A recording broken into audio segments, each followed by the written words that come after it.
एक महत्त्वाची बातमी समोर येते। संसदेचं पावसाळी अधिवेशन लवकरच सुरू होणार आहे, मात्र त्यापूर्वी केंद्रीय मंत्रिमंडळात फेरबदल होण्याची शक्यता वर्तवली जाते। मुख्यमंत्री असलेले देवेंद्र फडणवीस यांना केंद्रात अर्थमंत्री केलं जाऊ शकतं अशी चर्चा आता राजकीय वर्तुळात रंगली आहे। यावर संजय राऊतांनी प्रतिक्रिया दिली। तसंच फडणवीस दिल्लीत जात असतील तर माझ्या त्यांना शुभेच्छा आहेत असं राऊत म्हणाले।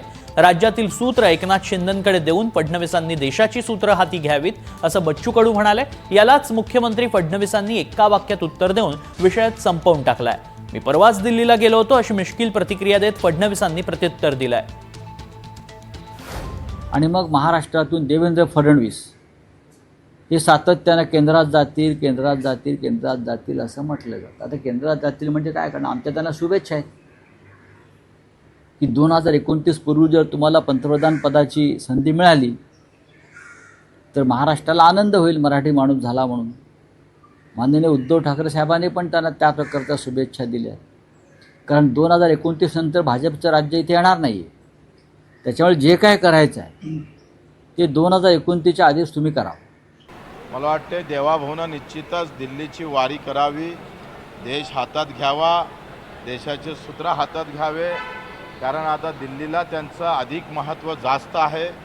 आणि त्या ठिकाणी निश्चितच मला वाटते शिंदे साहेबांनी इकडे महाराष्ट्रात एंट्री करावी आणि मग आम्ही पाहतोय देशात देवेंद्र भाऊ आणि महाराष्ट्रात एकनाथजी असा एक प्रवास सुरू झाला पाहिजे अशी अपेक्षा आहे। दिल्लीला जाणार आहे असं विरोधक म्हणताय, वारंवार फडणवीस दिल्लीला जाणार असं म्हणतात, देशाचं नेतृत्व करणार असं म्हणतात। मी परवाच गेलो होतो दिल्लीला। दरम्यान जर फडणवीस दिल्लीत जात असतील तर बावनकुळे मुख्यमंत्री होतील असं वक्तव्य खासदार संजय राऊत यांनी केलं, तर शिंदे कधीच मुख्यमंत्री होणार नाहीत अशी टीकाही राऊत यांनीच केली आहे।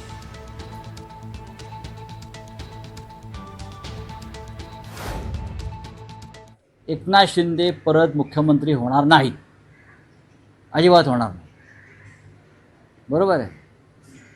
गिरीश महाजन यांचा रेकॉर्ड अत्यंत खराब आहे, अत्यंत खराब आहे।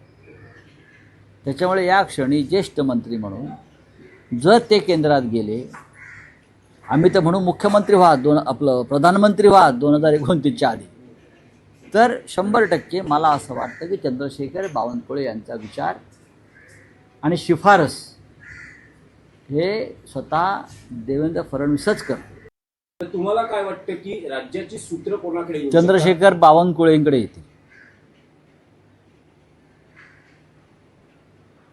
तुम्हाला वाटत असेल मी आणखीन कोणाचं नाव घेईन, तर मला जे चित्र दिसतं आहे त्यानुसार विदर्भातले चंद्रशेखर बावनकुळे हे देवेंद्र फडणवीस यांच्यानंतर मुख्यमंत्रीपदासाठी योग्य नेते मला नेहमी दिसतात। सगळ्यांशी संवाद ठेवणारे, सांभाळून घेणारे।